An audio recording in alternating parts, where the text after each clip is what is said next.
Story 1. It was a dark and stormy night when I arrived at the airport. My name is Mark, and I had been traveling for work more times than I could count. But this trip was different. It was about to take a turn into the realm of the strange and eerie. The airport was almost deserted, which was unusual for a Friday evening. The rain was coming down in sheets, and the thunder rumbled ominously in the distance. I had a sinking feeling that this was going to be one of those nights that I'd never forget. I walked up to the check-in counter, where a lone attendant with tired eyes greeted me. Her name tag read Sarah. "Good evening, sir," she said with a forced smile. "How can I assist you today?" "I have a flight to catch," I replied, handing over my ticket and passport. Sarah typed away at her keyboard, her fingers moving slower than they should have. "Flight 663 to Chicago," she mumbled to herself, then looked up at me. "I'm sorry, sir, but your flight has been delayed due to the storm. You'll have to wait in the terminal for a few hours." I sighed, frustrated by the delay, but there was nothing I could do about the weather. "All right, thanks for letting me know." As I made my way through security and into the terminal, I couldn't help but notice how eerily empty it was. The overhead lights flickered intermittently, casting long, creeping shadows across the linoleum floor. There was a strange hush in the air, as if the airport itself held its breath. I found a seat near the window and watched the rain batter against the glass. The storm showed no signs of letting up, and I resigned myself to a long night of waiting. Little did I know that this was just the beginning of the strangeness that awaited me. Hours passed, and the airport remained deserted. No announcements came over the intercom, and no other passengers seemed to be around. I decided to take a walk to pass the time, hoping to find a cafe or someplace to grab a bite to eat. As I strolled through the dimly lit terminal, I noticed something odd. The shops and restaurants that should have been bustling with activity were closed, their gates pulled down. It was as if time had frozen in this part of the airport. I continued walking, my footsteps echoing in the eerie silence. The further I ventured, the more unsettling things became. The walls seemed to close in on me, and the shadows danced along the corridors like malevolent spirits. That's when I saw her, a woman standing at the end of a long hallway, her back turned to me. She was wearing a flowing white gown that billowed around her, and her long, dark hair cascaded down her back. It was an odd sight, given the circumstances, and my curiosity got the better of me. "Excuse me," I called out as I approached her. "Are you okay?" She didn't respond, and I began to feel a chill creep down my spine. I was just about to turn and walk away when she slowly turned to face me. Her eyes were empty sockets, and her skin was ashen and decayed. I stumbled backward in shock, my heart racing. But before I could react further, she let out a blood-curdling scream that pierced the stillness of the terminal. I turned and sprinted in the opposite direction, not looking back. The sound of her screams echoed in my ears as I ran, and I could hear other strange noises coming from different parts of the airport. I finally reached the main terminal area and stopped to catch my breath. My mind was racing, trying to make sense of what I had just seen and heard. I couldn't believe my eyes. Had I encountered a ghost? Or was it just a figment of my imagination? I looked around, hoping to find someone, anyone, who could explain what was happening, but the terminal remained empty, and the oppressive silence seemed to weigh down on me. As I walked back to my seat by the window, I couldn't shake the feeling that something was terribly wrong. The rain outside had turned into a torrential downpour, and the storm showed no signs of abating. I decided to call the airline to see if there were any updates on my flight. I dialed the number and waited for a response. After what felt like an eternity, a voice on the other end answered. "Hello, this is Mark, and I'm a passenger on Flight 663 to Chicago. Can you tell me if there have been any updates on the delay?" The voice on the other end was distorted and crackled with static. "Flight 663 to Chicago. Delayed," it said, the words barely intelligible. "Can you repeat that?" "I couldn't hear you clearly," I replied, frustration mounting. "Delayed forever," the voice hissed before the call abruptly disconnected. I stared at my phone in disbelief, a chill running down my spine. What did that mean, delayed forever? It was as if the very air in the terminal had turned sinister, and I couldn't shake the feeling that I was trapped in a nightmare. I decided to head back to the check-in counter to see if Sarah had any answers. Maybe she could shed some light on what was happening. As I approached the counter, I noticed that it was now completely empty, with no sign of Sarah or any other airport staff. I reached the counter and saw a flickering message on the computer screen. It read, "Do not trust the shadows." The message sent a shiver down my spine, and I felt a growing sense of unease. What did it mean? Who had left that message, and where was everyone? Just then I heard footsteps behind me and I turned to see a group of people approaching. Relief washed over me as I realized that they were fellow passengers, and they seemed just as bewildered as I was. "Did you guys see that woman down the hall?" one of them asked, her voice trembling. I nodded, my throat dry. "Yeah, I saw her, and I heard strange voices on the phone." The group began to share their own eerie experiences, encounters with ghostly figures, strange messages, and unsettling whispers that seemed to come from nowhere. It was clear that something inexplicable was happening in the airport, and we were all caught in its grip. As we talked, we noticed that the lights in the terminal were growing dimmer, and the shadows were becoming more pronounced. It was as if the darkness itself was closing in on us. "We need to get out of here," one of the passengers said, her voice trembling. "This place is not right." But as we turned to leave, we were met with a chilling sight. The entrance to the terminal was now blocked by a solid wall of darkness. It stretched from floor to ceiling, and there was no way to pass through it. Panic set in as we realized that we were trapped. We tried pounding on the wall of darkness, but it was unyielding, as if it were a living entity with a malevolent will of its own. "We have to find another way out," I said, my mind racing. "There must be an emergency exit or something." We split up and began searching the terminal for any possible escape route. The airport had become a labyrinth of shadows and eerie sounds, and every corner seemed to hide a new terror. I found myself in a long corridor that I hadn't explored earlier. The flickering lights cast strange patterns on the walls, and the air was thick with an otherworldly presence. As I walked down the corridor, I could hear faint whispers that seemed to come from the very walls themselves. "Turn back," the whispers urged. "Leave this place before it consumes you." I ignored the voices, my determination to find an exit overpowering my fear. I reached the end of the corridor and found a door marked "Emergency Exit." My heart soared with hope, and I pushed open the door only to be met with a horrifying sight. I was no longer in the airport terminal. Instead, I stood in a desolate, moonlit landscape. The ground was barren, and a thick fog hung in the air. There were no signs of life, and the only sound was the howling of the wind. I turned to go back through the door, but it had disappeared. I was trapped in this nightmarish realm with no way to return to the airport. Panic gripped me, and I shouted for help, but there was no one to hear me. Hours turned into days, and I wandered through the desolate landscape, searching for any sign of civilization. But there was nothing, only an endless expanse of darkness and emptiness. I had become a prisoner of the airport's twisted reality. As I walked, I began to see ghostly figures in the distance, other passengers who had been trapped in this eerie realm. They moved silently, their faces etched with despair. It was clear that there was no escape, and we were all doomed to wander this desolation for eternity. I tried to make sense of what had happened, but it was impossible. The airport had become a gateway to a nightmarish dimension, a place where time stood still and the shadows held sway. I had entered a realm of darkness and despair, and there was no way out. And so I continued to wander, a lost soul in a world of shadows. The airport, once a place of departure and arrival, has become a prison of the mind and spirit.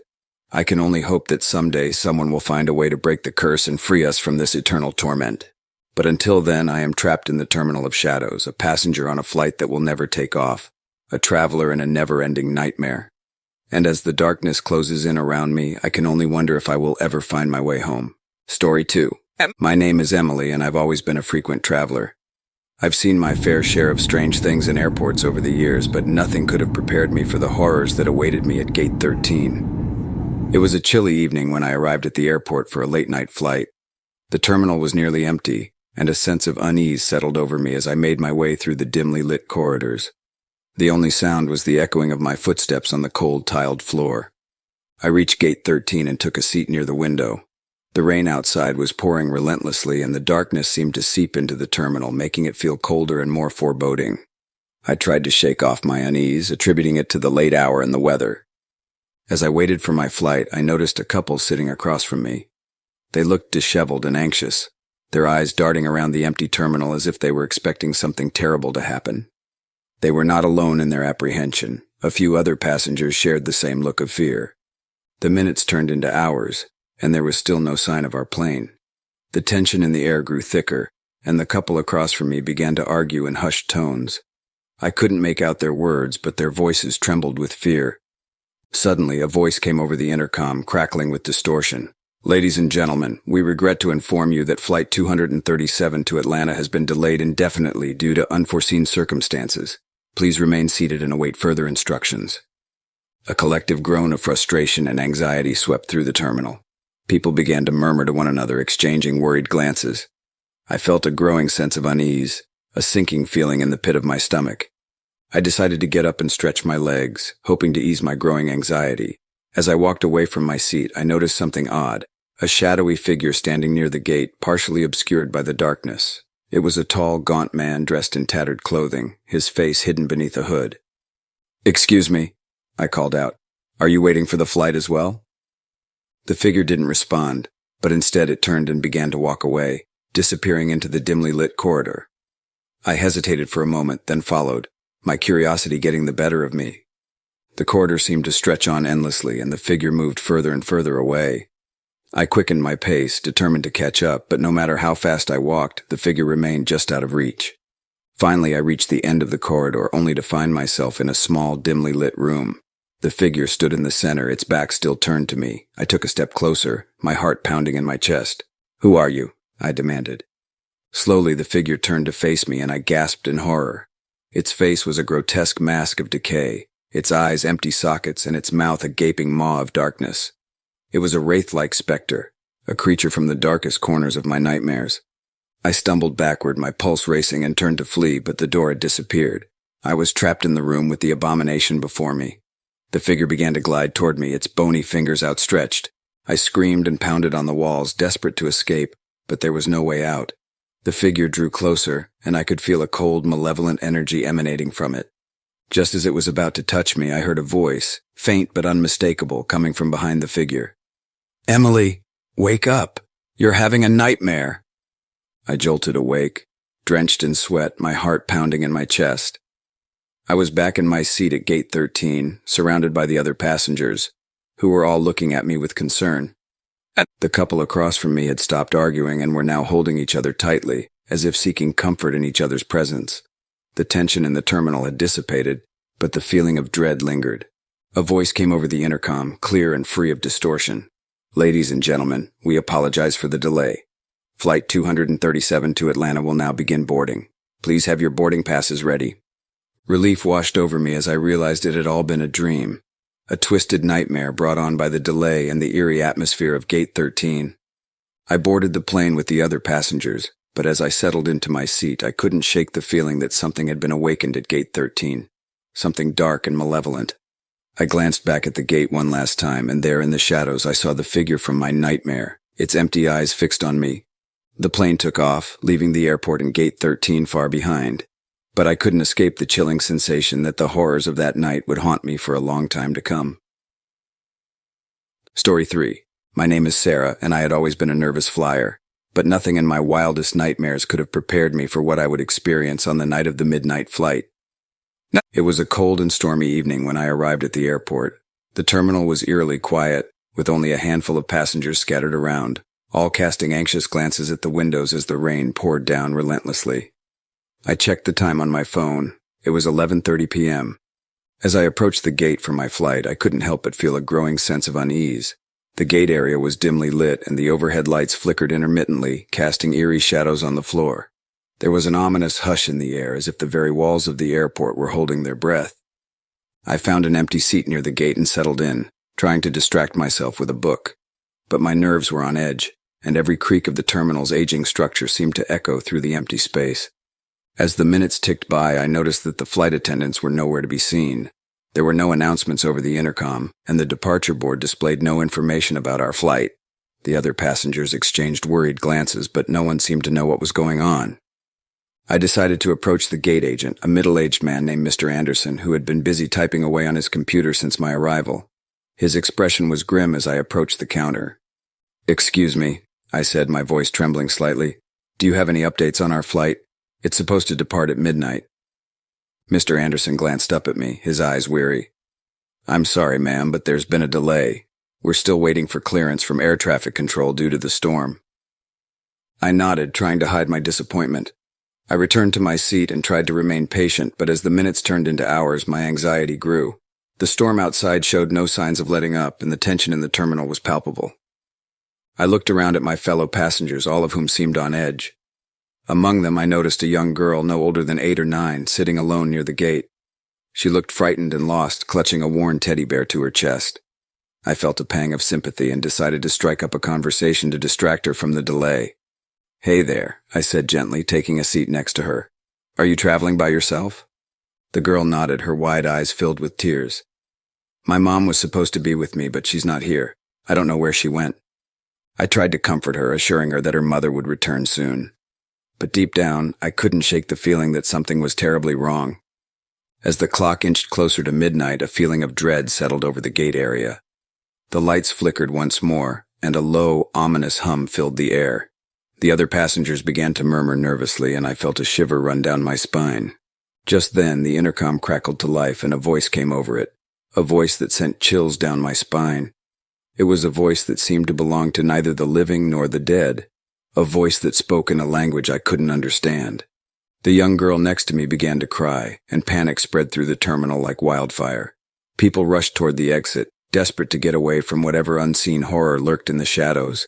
I grabbed the girl's hand and followed the crowd, my heart pounding in my chest. We ran through the dimly lit corridors, our footsteps echoing in the darkness. The storm outside raged on, and the rain lashed against the windows with an eerie intensity. As we reached the main terminal, I looked back at the gate, and what I saw froze me in my tracks.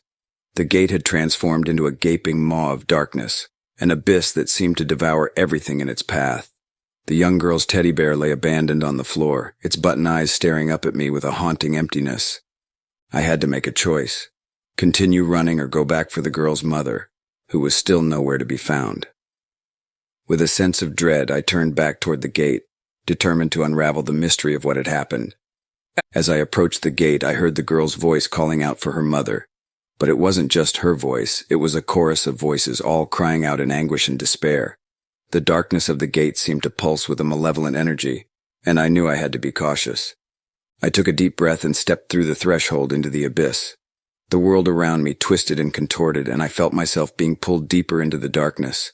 The voices grew louder, more desperate, and I couldn't tell where they were coming from. And then I saw her, the young girl's mother, trapped in the swirling void of the gate. Her eyes were filled with terror, and she reached out to me, her fingers grazing my own. But before I could grab hold of her, she was pulled away, disappearing into the darkness. I tried to follow, to save her, but it was too late. The gate closed behind her, sealing her fate, and I was left standing alone in the void. I screamed, my voice echoing in the emptiness, but there was no one to hear me. I was trapped in a nightmarish dimension, a place where time and space had no meaning. The darkness stretched on endlessly, and I knew that I would never escape. And as the clock struck midnight, the terminal outside remained empty, a silent testament to the horrors that had unfolded within. The midnight flight had taken off, leaving behind a trail of unanswered questions and unsolved mysteries. I was lost in the abyss, a passenger on a one-way journey to the unknown, and there was no turning back.